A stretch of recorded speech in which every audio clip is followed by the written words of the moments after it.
Sorry, would you mind if we switch seats just for this last part? She really likes to watch out the window as we land, and it helps calm her down. Yeah, no, even if I wanted to switch, I think it's more important that your daughter learn a valuable lesson. That's not how the world works, you know, you don't always get your way.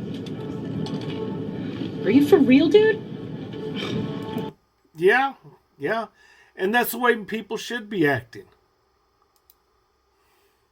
Passage I want to talk about is from Romans 9, which was the starting point of my deconstruction journey. Up until the point that I read and studied and chewed on the words in Romans 9, I believed in a God who created all people, gave them free will, and that he wanted all people to be saved, but he couldn't violate their free will to save them.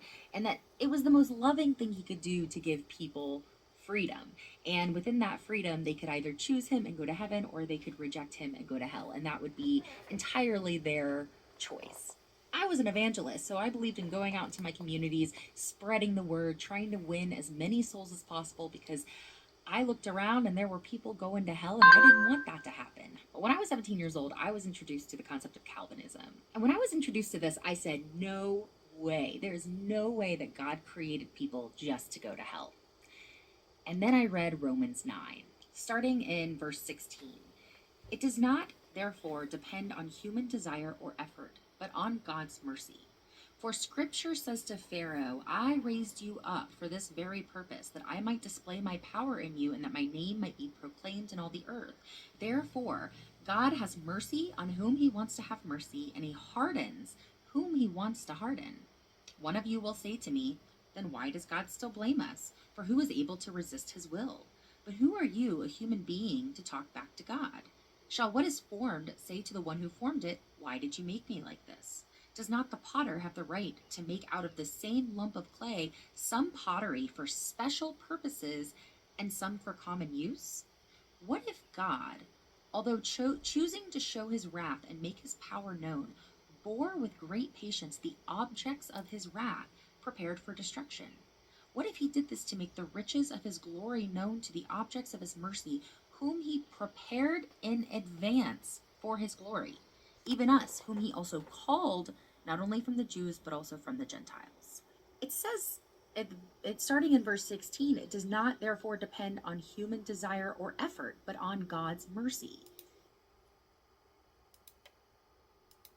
They are taught the following things. They're taught that the Mormon Church is God's one and only true church on the earth. They're taught that the current LDS Church and its leaders speak directly for God, along with its local leaders. They are taught that other churches are false or inferior. They're taught that only Mormon baptisms count in heaven. They're taught that only Mormon marriages count in heaven. They're taught that the Book of Mormon is superior to the Bible. They're taught that the Book of Mormon is an ancient history of the Native Americans. They're taught that the Native Americans were cursed with dark skin because of their wickedness. They're taught that for the most part, women should not pursue their education too far or make too many plans about their career, because their most important job is to stay home and be mothers and wives. Mormon youth are taught that they need to dedicate 2 years of their lives to serving a mission, delaying their education. When you return from your mission, you're taught that you should get married immediately, as fast as you can, and have as many kids as you possibly can. Mormon youth are taught that premarital sex is next to murder in terms of sin. Mormons are taught that being gay or lesbian or bisexual or transgender is evil in the eyes of God. Mormon children, youth, and adults are taught that they should give 10% of their income for the rest of their lives to the church, and that no matter what, you should always raise your children in the church to believe as faithful Mormons. In summary, all of this matters for two main reasons.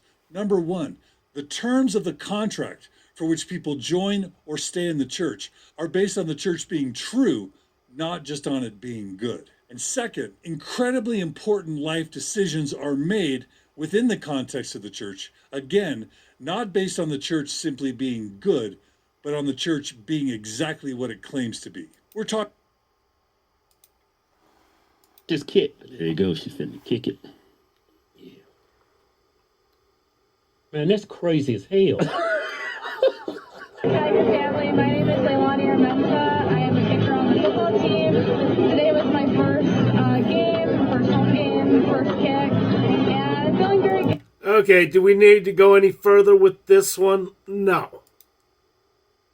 Are shocked at what American high school gym class looked like in the 1960s. This footage is from one of the 4,000 U.S. high schools that followed La Sierra's physical education program that was pushed to be the standard model by JFK. The minimum push-ups that a student should be able to do is 16, and they should have at least a 7.5-minute mile run. Considering most modern Americans struggle to even complete 5 push-ups, this 16 minimum is quite shocking. The top group that was outlined in the handbook is Blue Team, and to be a part of this you had to be able to perform 12 handstand push-ups and at least 14 pull-ups, which are crazily impressive standards. Many people wonder if America will ever return to a place even close to this, but considering the trends in obesity and the culture shift of America, it continues to seem unlikely. Don't fall for these 4 trick questions when you get pulled over. 1. Do you know how fast you're going? Trick question off the face. The officer wants you to say, no, sir, I don't, because then he can pick any number and you can't dispute it. So just tell the officer, officer, I was going the speed limit.